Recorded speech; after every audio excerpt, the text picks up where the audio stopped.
Hello students, आज हम class 11th chapter 1 में बायोलॉजिकल क्लासिफिकेशन और बायोडाइवर्सिटी के विषय में डिस्कस करेंगे। ये जो चैप्टर है ये आपके नीट और क्लास 11th के according very most important chapter है और फर्स्ट चैप्टर है जिसमें हम क्लासिफिकेशन को इनिशियली स्टार्ट कर रहे हैं। धीरे धीरे हम उसको एडवांस मीन्स हम Monera, Fungi, then Protista, Plantae, Animalia, इनके विषय में भी हम डिटेल में डिस्कस करेंगे। लेकिन उनको जानने से पहले आपको बायोलॉजिकल क्लासिफिकेशन मालूम होना चाहिए कि बायोलॉजिकल क्लासिफिकेशन होता क्या है। इससे रिलेटेड जो पहला वीडियो है वो मैं YouTube पे अपलोड कर चुका हूँ। आप यदि उसे देखना चाहें तो चैनल पर आकर उस वीडियो को देख सकते हैं। आज हम जो स्टार्ट करेंगे वह टॉपिक है diversity in the living world, biodiversity. Diversity को हम कहते हैं विविधता।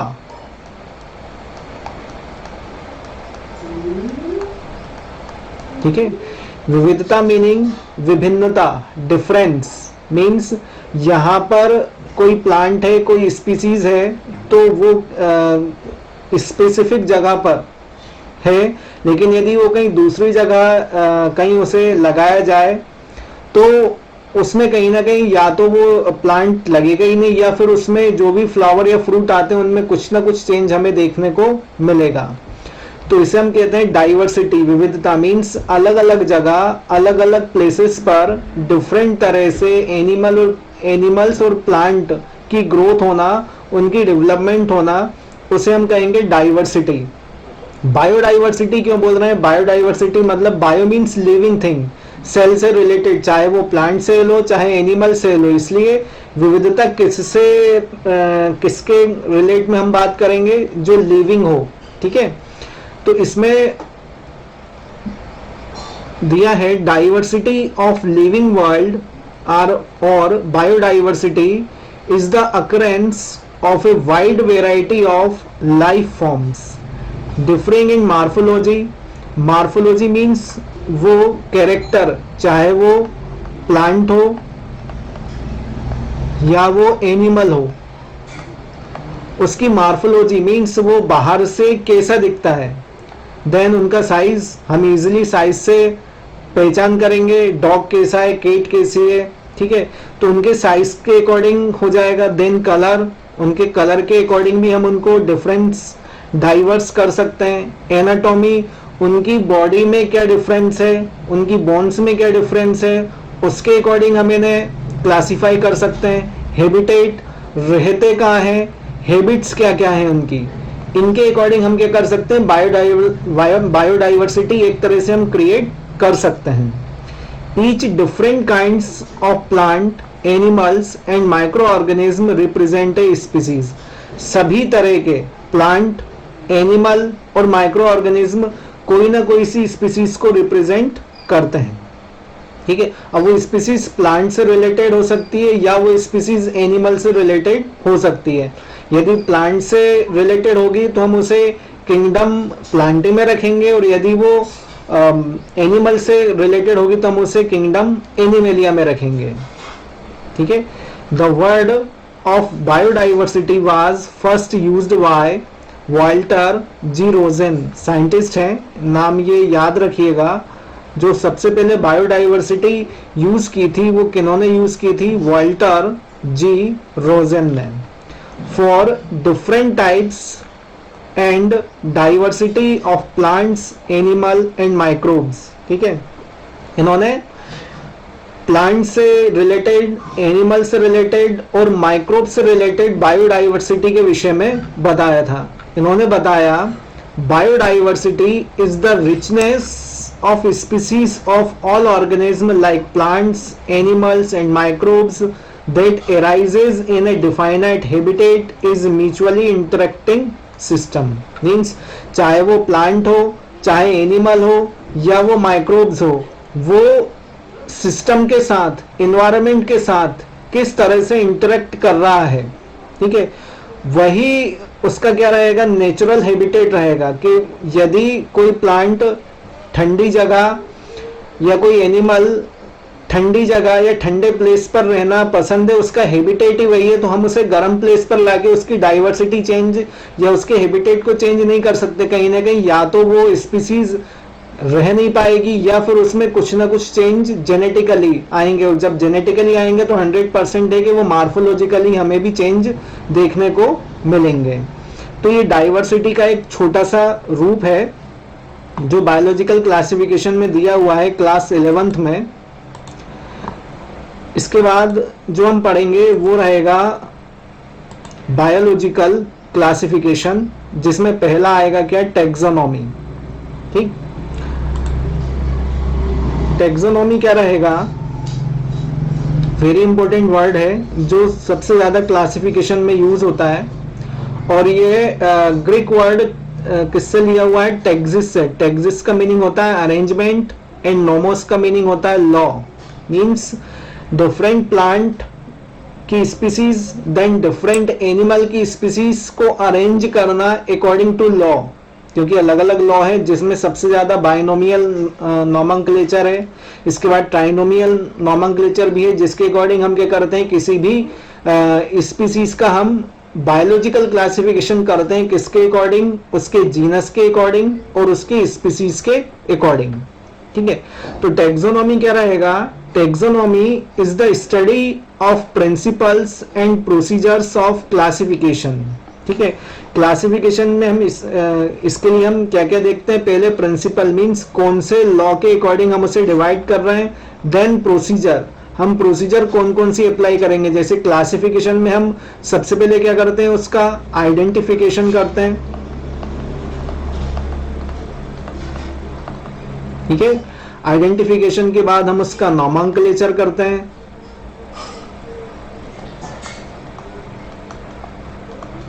देन नोमेनक्लेचर के बाद उस स्पीसीज को हम क्लासिफाई करते हैं, मींस उसका क्लासिफिकेशन रखते हैं। ठीक है, तो इसमें हम डिफरेंट प्रोसीजर, अलग अलग प्रोसीजर जिसके अकॉर्डिंग हम उस एनिमल का नाम रख सकते हैं, वो इसमें हम देखते हैं। This word was proposed by A P D Candolle. जो टैक्सोनॉमी वर्ड है वो सबसे पहले किसने दिया था, A P D Candolle, in his book थ्योरीज एलिमेंटियर डी ला बोटेनिक, इनकी बुक का नाम था। ये क्वेश्चन आपसे पूछ भी सकते हैं नीट में, एपीडी कैंडोले या the word taxonomy was given bye, तो एपीडी कैंडोले ने द वर्ड ऑफ टैक्सोनॉमी दिया था और उनकी बुक का नाम क्या था, थ्योरीज एलिमेंटियर डी ला बोटेनिक। ठीक है, अब टैक्सोनॉमी की स्टडी में कौन कौन से पॉइंट्स इंक्लूड होते हैं जिसमें हम किसी भी एनिमल को उसके अकॉर्डिंग क्लासिफाई कर सकें। तो इसमें पहला क्या आएगा स्टेप, पहली स्टेप क्या आएगी, taxonomy includes study of following points. First है आइडेंटिफिकेशन। आइडेंटिफाई करना मीन्स कोई भी प्लांट स्पीसीज मिली, उस प्लांट को जो एग्जिस्टिंग प्लांट हैं, उन एग्जिस्टिंग प्लांट से उसको मैच करके देखना कि वो स्पीसीज किसी एग्जिस्टिंग प्लांट के कैरेक्टर से मैच हो रही है क्या, ये होता है आइडेंटिफिकेशन। ठीक है, a process by which an organism is recognised from the other by already known organism. ठीक है, कोई नया ऑर्गेनिज्म मिला है तो उसको हमें रिकॉग्नाइज करना है कि जो पहले से ही ऑर्गेनिज्म हो उनके साथ कोई कैरेक्टर, उसका कोई मैच हो रहा है क्या। यदि मैच हो रहा हो तो हम क्या करते हैं, उसको उसी कैटेगरी में, उसी के अकॉर्डिंग हम क्या करते हैं, आगे की स्टेप लेकर चलते हैं। यदि हमें कोई नॉन ऑर्गेनिज्म नहीं मिलता कि हाँ हमने कोई नई स्पीसीज ही ढूंढ ली है, सर्च कर ली है, तो फिर उसको बायोलॉजिकल क्लासिफिकेशन में स्टेप्स होती हैं जिसमें हम उनका पूरा क्लासिफिकेशन जो रहेगा फाइलम से लेके और स्पीसीज तक, वो फिर अलग कैटेगरी उसकी बनाते हैं। And is assign to a particular taxonomic group is called identification, और उसको एक क्या करते हैं, पर्टिकुलर टेक्सोनोमिक ग्रुप में असाइन करते हैं। ठीक है, तो ये क्या रहेगा इसका आइडेंटिफिकेशन। सेकंड रहेगा नोमेनक्लेचर। नोमेनक्लेचर मतलब कोई भी स्पीसीज, कोई भी ऑर्गेनिज्म यदि हमने सर्च किया है, यदि हमने आइडेंटिफाई किया है, तो उसका हम क्या नाम रखेंगे, वो रहेगा nomenclature. Nomenclature means naming of organism according to international scientific rules is called nomenclature.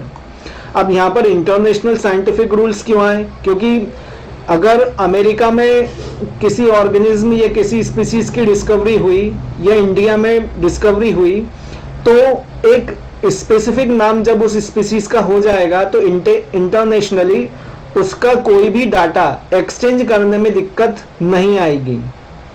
यहाँ पर यदि मैंगो को मेंजीफेरा इंडिका कहेंगे तो अमेरिका में भी वही कहेंगे, इसमें कोई चेंज नहीं आएगा। उससे एडवांटेज क्या रहेगा कि जो भी डिस्कवरी उसके ऊपर होगी वो पूरी डिस्कवरी सभी मिलकर उसे एक्सचेंज कर पाएंगे, और ये उसके साथ साथ ये भी मालूम चलेगा कि यदि कोई न्यू रिसर्चर है, कोई नया साइंटिस्ट है, और यदि वो कोई नई रिसर्च करना चाह रहा है तो उसे मालूम रहे कि मेंजीफेरा इंडिका के ऊपर कितनी रिसर्च हो चुकी है और कितनी रिसर्च चल रही है। ठीक है, तो इसलिए उसका जो नाम है वो किसके अकॉर्डिंग होना चाहिए? इंटरनेशनल साइंटिफिक रूल्स के अकॉर्डिंग। थर्ड रहेगा क्लासिफिकेशन। क्लासिफिकेशन में क्या होगा? A process by which any organism is grouped into convenient categories on the basis of some easily observable characters. अब जो भी ऑर्गेनिज्म सर्च होगा, जो भी ऑर्गेनिज्म हमने आइडेंटिफाई किया है, हम क्या करेंगे कि उसके कैरेक्टर्स को ऑब्जर्व करेंगे। ऑब्जर्व करने के बाद हमें लगेगा कि यदि वो उसी से रिलेटेड कोई स्पीसीज एग्जिस्टिंग है तो उसी के अकॉर्डिंग हम क्या कर देंगे, उस पूरे ऑर्गेनिज्म को, उस स्पीसीज को हम क्या कर देंगे, क्लासिफाई कर देंगे। ठीक है, और यदि वो कोई नया ही ऑर्गेनिज्म है तो फिर उसके लिए हम डिफरेंट टाइप से हम उसको क्लासिफाई करेंगे, फाइलम से लेकर और स्पीसीज तक उसके लिए कैटेगरी अलग बनाएंगे। या ये हो सकता है कि जीनस अलग बना दें, फैमिली अलग बना दें, ये भी हो सकता है ऑर्डर अलग बना दें, बाकी सम सेम ग्रुप में रखें, ये भी कंडीशन बन सकती है। इसके बाद हम देखेंगे टाइप्स ऑफ टेक्सोनॉमी। टेक्सोनॉमी के टाइप्स कौन कौन से रहेंगे? पहला टाइप है इसका सिस्टमेटिक्स। सिस्टमेटिक्स से ही समझ में आ रहा है, एक स्टेप वाइज मैनर 1 2 3 4 5, मतलब 1 से लेकर यदि 10 तक जाना है तो आपको 1 2 3 4 5 पहले बोलना पड़ेगा, तभी आप 10 तक जाएंगे। तो ये क्या हुआ? एक सिस्टमेटिक हुआ, सिस्टम हुआ। ठीक है, तो इसमें क्या रहेगा? The term systematics was proposed by Linnaeus. ये सिस्टमेटिक टर्म किसने दिया था? लीनियस ने दिया था। The word systematics is derived from the Latin word systema। ठीक है, ये जो सिस्टमेटिक वर्ड है ये कहाँ से लिया गया है? एक लेटिन वर्ड है सिस्टेमा, which means systemic arrangement of organism. ठीक है, किसी भी ऑर्गेनिज्म का सिस्टमिक अरेंजमेंट, उसे ही हम क्या कहेंगे? Systematics. It includes description of external morphology, उसका बाहर का कैरेक्टर क्या है, पूरा उसका डिस्क्रिप्शन देखने में कैसा है, मार्फोलॉजिकल कैरेक्टर्स ऑफ प्लांट्स और लिविंग ऑर्गेनिज्म, कोई भी लिविंग ऑर्गेनिज्म का कैसा मार्फोलॉजिकल एक्सटर्नल कैरेक्टर है, ये हम क्या करते हैं? सिस्टमेटिक्स में देखते हैं। इसके बाद सेकंड टाइप है इसका न्यू सिस्टमेटिक्स और नियो सिस्टमेटिक्स। इसको किसने दिया था? A new branch name was given by Julian Huxley. ये किसने दिया था? जूलियन हक्सले एक साइंटिस्ट हैं, इन्होंने न्यू सिस्टमेटिक्स वर्ड दिया था। इसमें क्या चेंज हुआ? उसमें हम क्या देख रहे थे? सिस्टेमा एक एक्सटर्नल मार्फोलॉजी के अकॉर्डिंग देख रहे थे। अब इसमें क्या रहेगा? It includes description of all external and internal structure. Systematics में हम केवल एक्सटर्नल स्ट्रक्चर देख रहे थे, लेकिन इसमें हम क्या करेंगे? दोनों कैरेक्टर देखेंगे, एक्सटर्नल बाहर का कैरेक्टर क्या है और इंटरनल उसके अंदर का कैरेक्टर क्या है। Along with the structure of cell, cell का स्ट्रक्चर क्या है, कैसी सेल है, प्रोकैरियोटिक सेल है, यूकैरियोटिक सेल है, न्यूक्लियस का टाइप क्या है, प्रेजेंट है नहीं है, एंडोप्लाज्मिक रेटिकुलम, माइटोकॉन्ड्रिया, इन सभी के विषय में हम क्या करेंगे, इसमें देखेंगे। डेवलपमेंट प्रोसेस, उसकी डेवलपमेंटल प्रोसेस क्या है, and ecological information of organism, means वो कैसे हैबिटेट में, कैसे पर्यावरण में, कैसे वातावरण में, कैसे इन्वायरमेंट में रहना पसंद करता है, वो हम इसमें देखेंगे। It is use to know the inter relationship among living organism, और यही हमें बताने में हेल्प करेगा कि जो लिविंग ऑर्गेनिज्म है उनके बीच में इंटर रिलेशनशिप कैसा है और उनका रिलेशन उस एनवायरनमेंट से, उस वातावरण से कैसा है। ये हम किस में स्टडी करते हैं, न्यू सिस्टमेटिक्स या नियो सिस्टमेटिक्स में हम इसकी स्टडी करते हैं। इसका थर्ड टाइप है टैक्सोनॉमी का, वह है साइटोटैक्सोनॉमी। साइटोटैक्सोनॉमी क्या रहेगा, the use of cytological character of plants in classification or solving taxonomical problem is called cytotaxonomy। अब प्लांट्स के साइटोलॉजिकल कैरेक्टर क्या हैं, उनको सॉल्व करने के बाद उसको एक स्पेसिफिक कैटेगरी प्रोवाइड करना, उसे हम क्या कहेंगे, साइटोटैक्सोनॉमी। अब साइटोलॉजिकल कैरेक्टर या इंफॉर्मेशन कौन कौन सी हो सकती हैं। Cytotaxonomy is based on cytological information like chromosome number, structure and behavior। Means उसमें क्रोमोसोम नंबर क्या है, जैसे ह्यूमन है तो ह्यूमन में 23 पेयर्स हैं, 46। स्ट्रक्चर कैसा है वो बताना है। देन बिहेवियर, बिहेवियर मीन्स के यदि हम डिवाइड करें इसे तो ह्यूमन में 22 ऑटोजोम होते हैं और एक 1 क्या रहेगा, सेक्स क्रोमोसोम रहेगा। टोटल कितने हो जाएंगे, 23। तो ये क्या हो गया, बिहेवियर हो गया। साथ में मैं बिहेवियर और कहाँ पता चलेगा कि यदि 18 नंबर के क्रोमोसोम में कोई डेफिशिएंसी आई या 21 नंबर के क्रोमोसोम में कोई डेफिशिएंसी आई तो उससे क्या होंगे, डिफरेंट तरह के सिंड्रोम हो सकते हैं। डाउन सिंड्रोम हो सकता है, क्लिनफेल्टर सिंड्रोम हो सकते हैं। तो ये क्या रहेगा, बिहेवियर मीन्स कौन सा क्रोमोसोम, कौन सा बिहेवियर, कौन सा कैरेक्टर लेकर चल रहा है जो हमें अगली पीढ़ी में, नेक्स्ट जनरेशन में हमें वो कैरेक्टर फिर से देखने को मिलेगा, या उसमें कुछ क्रोमोसोम में चेंज हुआ है तो वो चेंज, म्यूटेशन, उस म्यूटेशन के कारण उस स्पीसीज में कौन सा चेंज हुआ, ये भी हमें क्या रहेगा, उसमें देखने को मिलेगा। इसके बाद नेक्स्ट रहेगा कीमोटैक्सोनॉमी। कीमोटैक्सोनॉमी वर्ड से ही समझ में आ रहा है, कीमो मीन्स केमिकल की बात होगी और taxonomy the usages of chemical characters of plants in classification or in solving taxonomic problem is called chemotaxonomy or chemical taxonomy। means chemical character उस ऑर्गेनिज्म का लेकर चलेंगे, उस प्लांट का लेकर चलेंगे और वो जो टैक्सोनॉमिक प्रॉब्लम है उसको हम सॉल्व करने में इसमें हेल्प करा सकते हैं। It is based on the chemical constitution of plants. Means उस प्लांट के अंदर कौन सा केमिकल कॉन्स्टिट्यूएंट है जो किसी डिजीज में या किसी इकोनॉमिक इंपोर्टेंस में यूज हो सकता है। The fragrance and taste vary from species to species. ठीक है, जो उसका फ्रेग्रेंस रहेगा, उसकी खुशबू रहेगी या उसका टेस्ट रहेगा, वो स्पीसीज टू स्पीसीज डिफरेंस हो सकता है। कैसे, यदि हम टोमेटो की बात करें, टमाटर की बात करें तो जो देसी टमाटर होता है वो ज़्यादा खट्टा लगता है, जबकि जो फॉरेन बाहर का टमाटर होता है वो कम खट्टा लगता है। तो मीन्स जो उसका फ्रेग्रेंस और टेस्ट है वो कहीं ना कहीं वेरी करेगा स्पीसीज टू स्पीसीज। एक ही स्पीसीज में वेरी हो सकता है, ह्यूमन में भी वेरी है ना, ह्यूमन में भी वेरी है। मीन्स यदि कोई कपल है या पेरेंट्स हैं, यदि उनके 4 बच्चे हैं तो उन 4 बच्चों में भी कुछ ना कुछ वेरिएशन रहेगा। ठीक है, 2 कान, 1 नाक, 1 मुंह सबके रहेंगे, लेकिन फिर भी उनमें कुछ ना कुछ वेरिएशन रहेगा। The basic chemical compounds used in chemotaxonomy are alkaloids. क्या हो सकते हैं, alkaloids, carotenoids, tannins, polysaccharide, nucleic acid, fatty acids, amino acids, aromatic compounds etcetera. जो केमिकल कंपाउंड जो अलग अलग यूज हो सकते हैं कीमोटैक्सोनॉमी में, वो इसमें नाम बताए हैं कि इनके अकॉर्डिंग हम प्लांट को क्या कर सकते हैं, क्लासिफाई कर सकते हैं कि एल्कलॉइड्स कौन से प्लांट से मिलेगा, कैरोटिनॉइड कौन से प्लांट से मिलेगा, टैनिन्स, पॉलीसेकेराइड, न्यूक्लिक एसिड, ये सभी हमें कहाँ से मिलेंगे। ठीक है, इसके बाद जो हम किसी भी ऑर्गेनिज्म को क्लासिफाई करते हैं तो किसके अकॉर्डिंग क्लासिफाई करते हैं? बाइनोमियल नोमेनक्लेचर के अकॉर्डिंग। ठीक है, बाइनोमियल नोमेनक्लेचर क्या रहेगा? The system was developed by Linnaeus. इस सिस्टम को किसने डेवलप किया था? Linnaeus, Carolus Linnaeus. The technique named recognised internationally are the ones given by Linnaeus in Species Plantarum and 10th edition of his book Systema Naturae।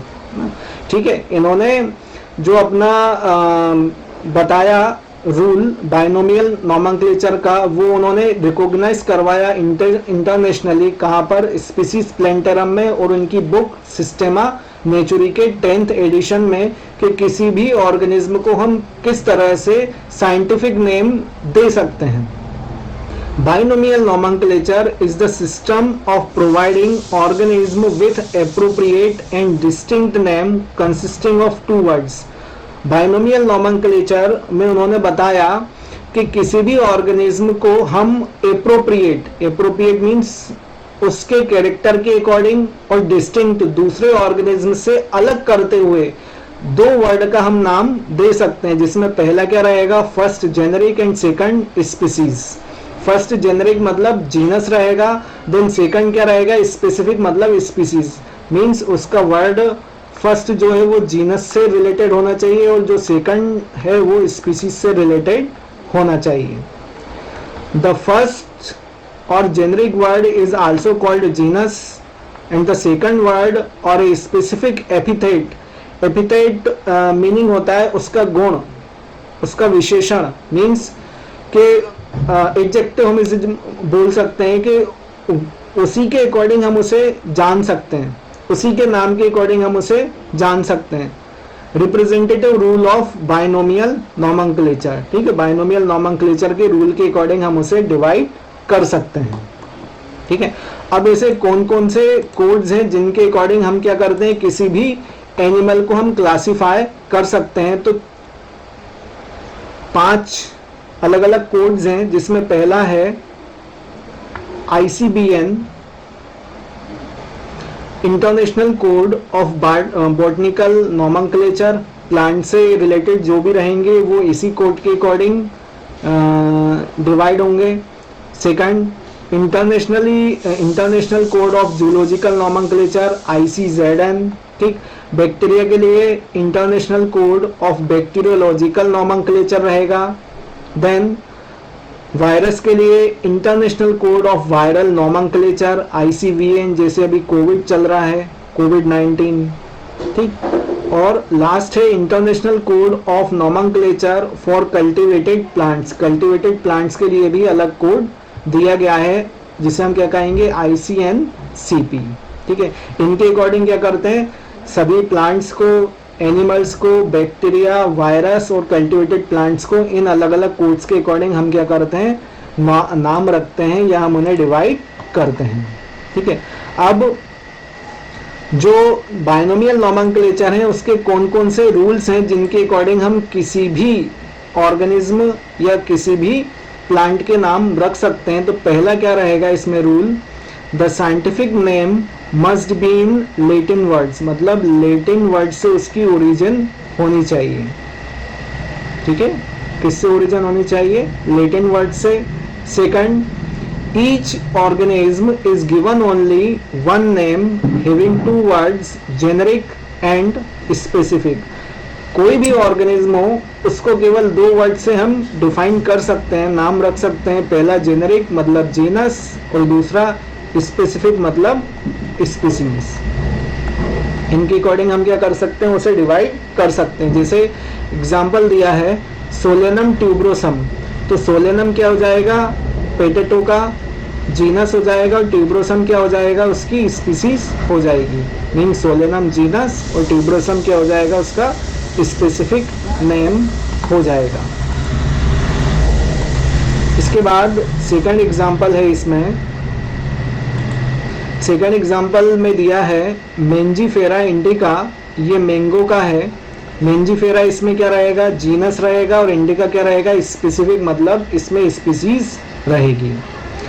Third rule क्या रहेगा इसका, the generic name is written first and is followed by specific name. Means जब भी किसी organism का नाम देंगे, plant का नाम देंगे, तो सबसे पहले जेनरिक नेम ही लिखाएगा, उसके बाद ही स्पेसिफिक नेम मतलब स्पीसीज का नेम लिखाएगा। And then the name of discoverer in full or in abbreviation. और जिस डिस्कवरर ने भी, जिस व्यक्ति ने भी, जिस साइंटिस्ट ने भी उसका नाम दिया है, उसका या तो फुल नेम आएगा उसके बाद, जैसे होमोसेपियंस का लीनियस ने दिया था, ह्यूमन का नाम क्या रहेगा साइंटिफिक, होमोसेपियंस। तो हम होमोसेपियंस के बाद लीनियस पूरा लिख सकते हैं या हम कैपिटल एल लगाकर भी हम उसे डिनोट कर सकते हैं, तो ये होता है एब्रीवेशन। फोर्थ रहेगा the generic name begins with first letter is capital. और जो फर्स्ट लेटर रहेगा, जैसे मेंजीफेरा का हम देखें तो एम जो रहेगा ये फर्स्ट लेटर है, ये फर्स्ट लेटर कैसा रहेगा, कैपिटल। ठीक है, इसके बाद जितने भी रहेंगे, where is specific name begins with first letter is small. और जो स्पीसीज रहेगी उसके बाद जितने भी वर्ड आएंगे वो सभी कैसे रहेंगे, स्मॉल रहेंगे। ठीक है। Fifth point, both the names should be printed in italics. ठीक है, सब दोनों नेम कैसे होने चाहिए, इटैलिक्स। इटैलिक्स मीन्स तिरछा, है ना। It is underlined in hand written description. और यदि कोई हाथ से इन वर्ड को लिख रहा है तो मेंजीफेरा एक अलग अंडरलाइन होना चाहिए और इंडिका अलग अंडरलाइन होना चाहिए यदि रिटर्न में लिख रहे हैं। यदि कोई व्यक्ति एग्जाम में लिख रहा है तो वो जब ही मान्य होगा साइंटिफिक नेम जब जीनस के नीचे अलग अंडरलाइन होगी और इंडिका के नीचे या स्पीसीज के नीचे अलग अंडरलाइन होगी। 6 point, the name of author or discoverer should be written in Roman script. मतलब लैटिन वर्ड में या रोमन स्क्रिप्ट में उसका नाम लिखा हुआ होना चाहिए। The original names were taken from Latin and Greek language. जो भी साइंटिफिक नेम रखें वो किससे ओरिजिन होना चाहिए उसकी, या तो लैटिन वर्ड से होना चाहिए या उसका ग्रीक वर्ड से होना चाहिए। ठीक है, ये इसमें ध्यान रखना है। इसके बाद नेक्स्ट रहेगा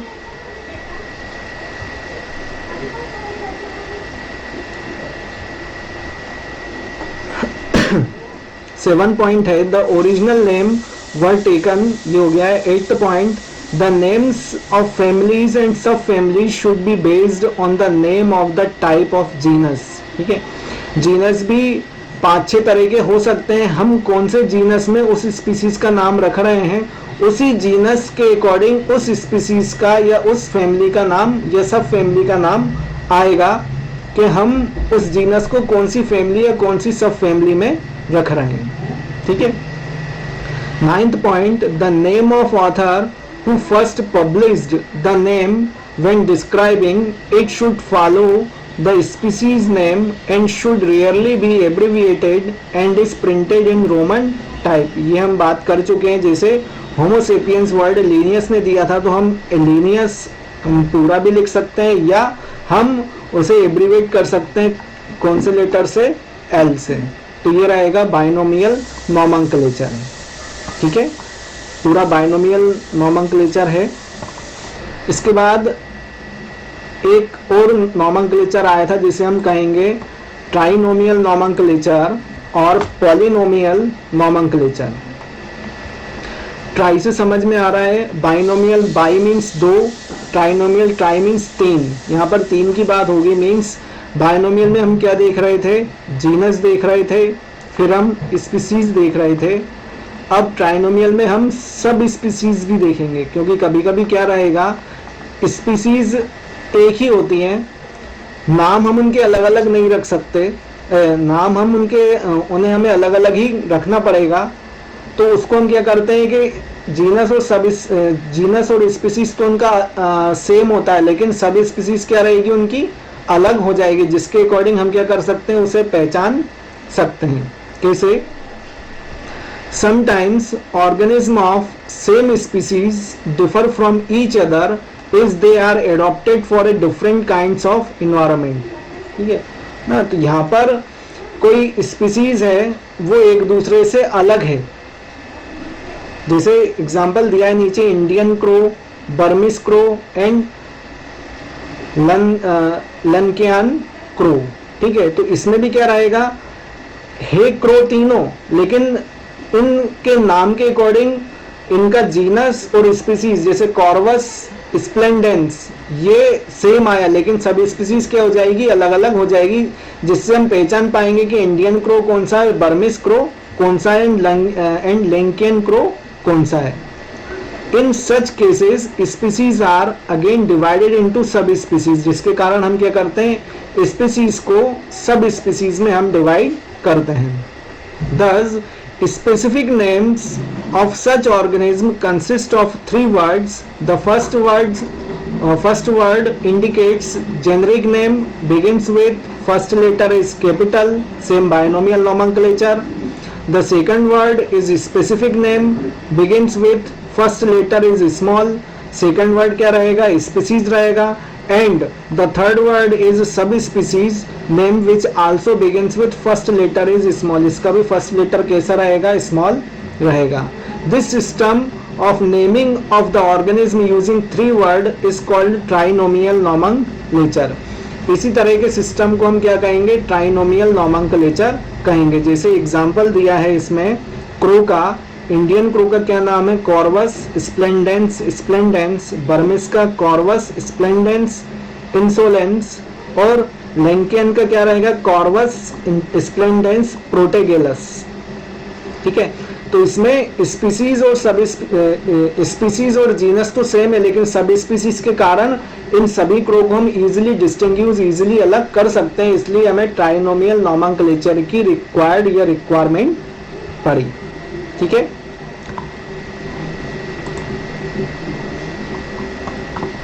इसके बाद नेक्स्ट टॉपिक है इसमें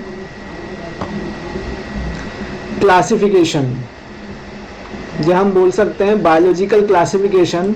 किसी भी ऑर्गेनिज्म को क्लासिफाई करने के लिए हम कौन कौन सी स्टेप अप्लाई करते हैं। जैसे बायोलॉजिकल क्लासिफिकेशन क्या रहेगा, the art of identifying distinctions among organism, distinctions मतलब उन ऑर्गेनिज्म में क्या अलग है, क्या डिस्टिंक्ट है, and placing them into group that reflect their most significant feature and relationship is called biological classification। वो कौन से ऑर्गेनिज्म से अलग है और कौन से ग्रुप के ऑर्गेनिज्म के साथ उसके कैरेक्टर मैच हो रहे हैं, उसी के अकॉर्डिंग हम क्या करते हैं, बायोलॉजिकल क्लासिफिकेशन किसी भी ऑर्गेनिज्म का, किसी भी स्पीसीज का करते हैं। जरूरत क्यों पड़ी इसकी, the purpose of biological classification is to organize the vast number of known organism। बहुत सारे ऑर्गेनिज्म हैं जिनको हमें एक कैटेगरी में लेकर आना है, उनके कैरेक्टर के according into categories that could be named, remembered and studied, ताकि हम क्या कर सकें, उनका नाम रख सकें, उन्हें रिमेम्बर ध्यान रख सकें, याद रख सकें और उनके विषय में स्टडी कर सकें। ये हम क्या करते हैं, इसमें पूरा देखते हैं। अब इसमें भी अलग अलग कैटेगरी है, कौन कौन सी कैटेगरी है। पहला टाइप्स ऑफ बायोलॉजिकल क्लासिफिकेशन में प्रैक्टिकल क्लासिफिकेशन, प्रैक्टिकल मीन्स कैसा, in this type of classification plants are classified on the basis of their economic importance और ह्यूमन यूज, उसका ह्यूमन में कैसा यूज हो रहा है उसके अकॉर्डिंग हम करते हैं। जैसे ऑयल कौन से प्लांट दे रहे हैं, मेडिसिनल प्लांट कौन कौन से हैं ना। This classification is the earliest system, ये सबसे पहला सिस्टम है।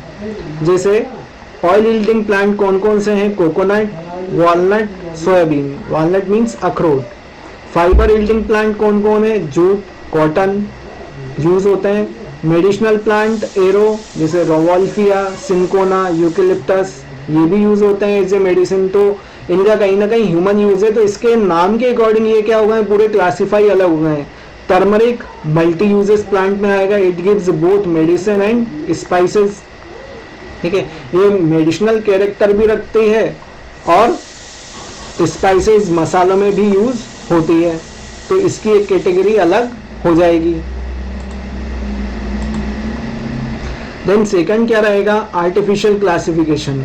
आर्टिफिशियल में हम क्या देखेंगे, in this type of classification plants are classified on the basis of one or two morphological characters that is overall morphology is not considered.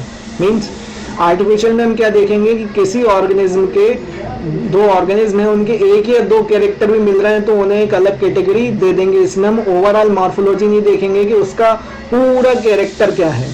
ठीक है, classification is proposed by Linnaeus is artificial. ये किसने दिया था, Linnaeus ने दिया था।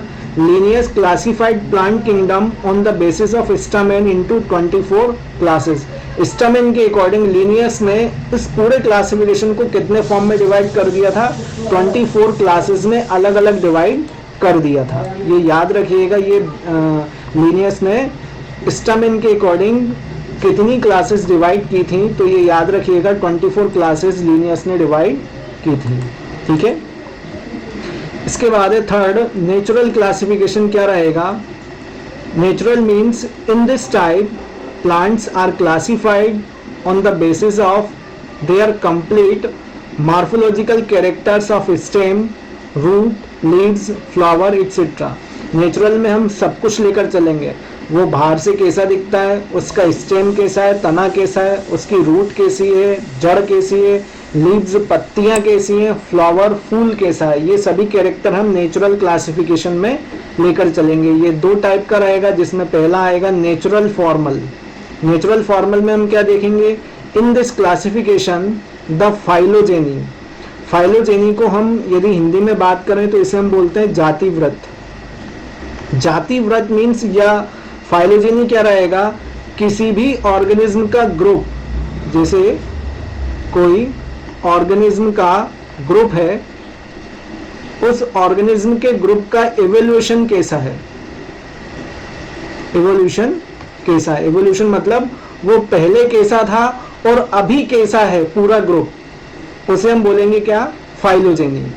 Of the plant is not considered, that is only the morphology of the plant is considered. इसमें फाइलोजेनी कंसिडर नहीं कर रहे हैं कि वो पहले क्या था अभी क्या है, इसमें केवल क्या कंसिडर करेंगे, मार्फोलॉजी, वो दिखने में कैसा है। ये केवल किसमें करेंगे हम, नेचुरल फॉर्मल में कंसिडर्ड करेंगे। ठीक है, इसका सेकंड टाइप क्या रहेगा, इसका सेकंड टाइप रहेगा नेचुरल फाइलोजेनेटिक। नेचुरल में क्या रहेगा, in this classification both morphology and phylogeny are considered. बाहर से कैसा दिखता है, फाइलोजेनी पहले कैसा था उस ऑर्गेनिज्म का ग्रुप, और अब कैसा है, कितने मेंबर ऐड हो गए हैं, कितने नए आए हैं, उनमें कौन सा कैरेक्टर क्या आया है, नया है या पुराना ही है, वो सभी हम फाइलोजेनी में स्टडी करते हैं। In phylogenetic classification the plants are arranged on the basis of their evolution. Plant को हम कैसे करते हैं, उनके इवोल्यूशन के अकॉर्डिंग हम क्या करते हैं, अरेंज करते हैं। वो उस प्लांट का इवोल्यूशन कैसा है, मीन्स वो पहले कैसा दिखता था और अभी कैसा दिखता है। इसके बाद है next fourth, phonetic classification or numerical classification. Number means plants are classified on the basis of numbers of similarities and dissimilarities. मतलब कोई भी plants हैं, दो plants हैं, तो उनमें similarity क्या है और डिसिमिलरिटी क्या है, कौन से उनके कैरेक्टर मिलते हैं और कौन से कैरेक्टर नहीं मिलते हैं, इसके अकॉर्डिंग क्या करते हैं हम इसको पूरा क्लासीफाई करते हैं। This classification is easily carried out by using computers and is based on the all observable characteristics. Computer में क्या करते हैं, सभी ऑब्जर्वेबल कैरेक्टर डाल देते हैं और कंप्यूटर क्या करता है, उन्हें एक उस कैरेक्टर को स्पेसिफिक कोड दे देता है ताकि मालूम रहे कि इन ऑर्गेनिज्म के कौन कौन से कैरेक्टर सिमिलर हैं और कौन कौन से डिसिमिलर हैं, कौन कौन से अलग हैं।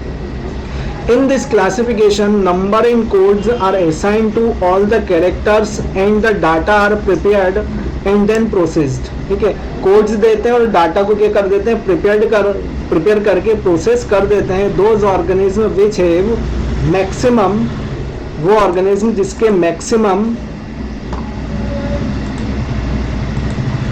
सिमिलरिटीज हो, maximum similarities are placed in same group. ठीक है, यदि मैक्सिमम सिमिलरिटी रहेंगी तो कंप्यूटर क्या करेगा, उस कोड के अकॉर्डिंग उन्हें एक सेम ग्रुप में रख देगा। In this way each character is given equal importance, at the same time hundreds of character can be considered, है ना। एक ही टाइम में हम क्या कर सकते हैं, इसमें 100 से ज्यादा कैरेक्टर भी एक साथ कंसिडर्ड कंप्यूटर से कोड करके उन्हें अलग अलग कर सकते हैं। ठीक है, तो ये पूरा आज हमने बायोलॉजिकल क्लासिफिकेशन के विषय में पढ़ा। नेक्स्ट क्लास में हम चैप्टर 2 के विषय में चर्चा करेंगे, जिसमें हम थोड़ा सा पार्ट किंगडम मोनेरा के भी डिस्कस करेंगे। आपको वीडियो अच्छा लगा हो तो मेरे चैनल को सब्सक्राइब जरूर कीजिएगा, और इसका जो पहला पार्ट है, फर्स्ट चैप्टर का पहला पार्ट है, उसे भी आप जरूर देखिएगा। आप लोगों का बहुत बहुत धन्यवाद। Thank you.